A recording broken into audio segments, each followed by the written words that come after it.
My name is Christina. My family and I are just a typical family, middle class. We lived in Montgomery County here in Maryland for almost 30 years. Our children have gone through MCPS, and my oldest son, Jonathan, went to Montgomery College and got a degree in construction management. Jonathan was a family man who loved family and friends gatherings. He was really the light of the party in a certain extent because he loved telling stories. He was a terrific storyteller. So everybody in the family enjoyed always being with Jonathan, so to hear all of the stories that he could tell.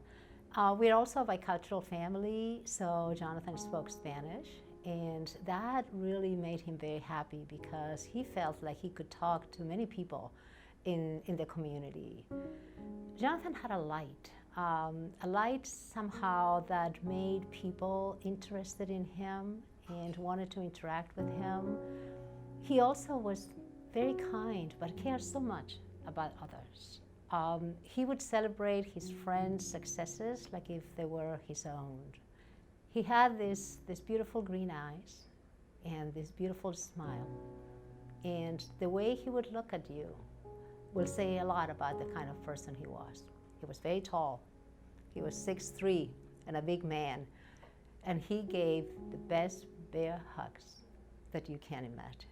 Jonathan struggled with addiction for over a decade. But he was very good at hiding it. He was ashamed of it, in part because of the stigma. And that stigma prevented him to talk to others and to seek help. Jonathan died at 28 years of age on June 13th, 2019. Addiction is a disease. It's not a lack of character. It happened to him. It happened to us. It can happen to you. It's a disease that doesn't discriminate.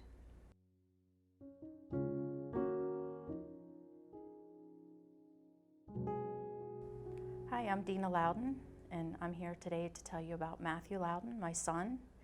Matthew was, let me think, when I think of how I want to describe Matthew, first of all, I get a huge smile on my face. His smile always lit up the room. He was an amazing son. He was an amazing brother. He was an amazing friend. Matthew always put the needs of others before the needs of himself. I would say that hockey was pretty much Matthew's passion, and he started playing in the first grade, and he played all the way through. He played in high school for Good Counsel, which is in Olney, Montgomery County, and then he played a year at Salisbury University, and then he also played in an adult league. So once he got on the Good Counsel team, those kids that went to Good Counsel were able to play with him, and he was one of I think he was the only freshman that made the varsity team as a freshman, so that was kind of a proud mom moment. He had a huge heart. He had such love for his family.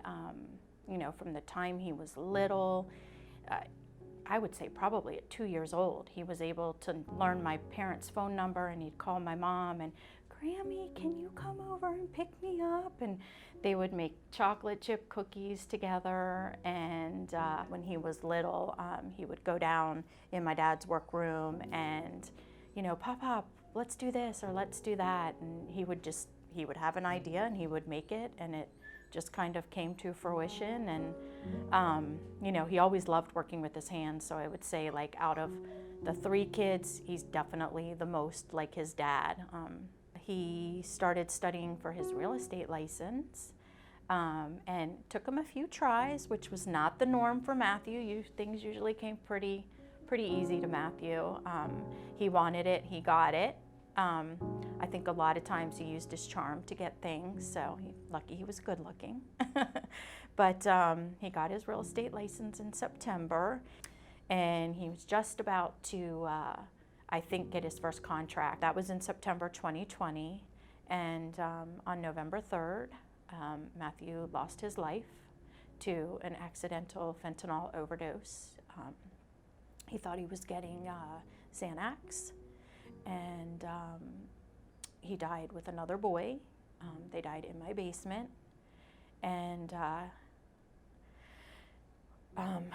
we just, that was a day that changed our lives forever. So, but we have a lot of fond memories of Matthew. We're trying to do everything that we can to honor Matthew. He was a good kid, and he had his troubles. He struggled for about 5 years, I learned the hard way that substance use disorder does not discriminate. So it happened to my Matthew, and it can happen to anyone.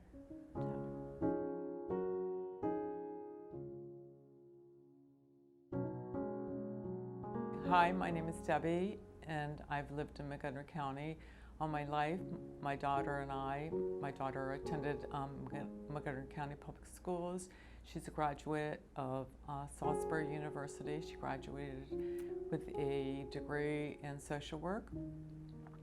Lauren was an absolutely fun-loving child. She was a character. She started dancing at the age of 3. She loved performing. She performed in middle school, dancing and singing. She went on to did some modeling in junior high and in high school. She went on to have children of her own that were the absolute love of her life, Braden and Hadley, and we actually all lived together, which was challenging at times, but I wouldn't have traded it for anything. We always, Lauren and I, in the kids' vacation down in Ocean City, and they loved to ice skate. Lauren was also ice skated since the time she was 4, so she taught Braden to ice skate, so he was a champ. But this past year when we were on vacation, she taught Hadley how to ice skate, so that was really wonderful. It was fun, and they loved it, and they have great memories of ice skating with Mom and swimming late at night with Mom in the pool, so that was really fun. I enjoyed all those different times with Lauren. Unfortunately, Lauren passed away from an opioid overdose and lost her life on August 10th of last year. Addiction does not discriminate by any means. Lauren had been clean and sober for 6 months. She was doing great. Like I said, the love of Lauren's life were her children, and she had gone someplace to get something, a pill, I think, and it was pure fentanyl that killed her instantly. So my message would be for anybody out there who's struggling, don't do it alone. Tell somebody, talk to somebody. There's help out there. Addiction is a family disease, and it affects everyone. My life and her children's life will be forever changed. My message is to anybody, talk to someone. There's help out there. There really is.